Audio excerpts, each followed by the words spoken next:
ఇది వచ్చేసి చక్కటి మంచి కలర్ ఎక్దమ్ బాగుందండి. ఎంత చాలా అసలు పిల్లలు కట్టుకున్నా సరే వాళ్ళు వెరైటీగా వేసుకోవాలి. దీనికి బ్లౌజ్ వెరైటీగా వేసుకోవచ్చు. దీనికి ఏదైనా చిన్నపాటి లేస్ వాళ్ళు ఏదైనా వర్క్ లేస్ లాంటిది వేస్తే ఇంకా వీటికి లేస్ వేస్తేనే 3000 2000 అట్లా ఉంటాయి అన్నమాట శారీస్.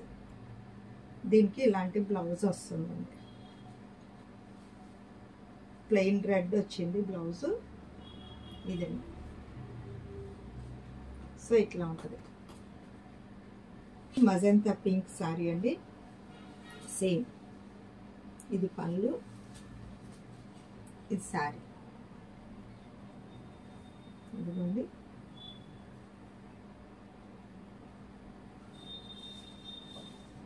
ఇది వచ్చేసి ఎల్లో అండి. మంచి మస్టర్డ్ ఎల్లో అనమాట. చక్కగా ఎల్లో శారీ కావాలి. ఎల్లో బాగుంటుందండి. ఎల్లో చాలా బాగుంటుంది. ఇది కలర్ తక్కువ వాళ్ళు కట్టుకునేటటువంటిది కాదు, కొట్టినట్టు ఉండేటటువంటి ఎల్లో కాదు, బాగుంది. ఇది వచ్చేటప్పటికి పళ్ళు ఉంది.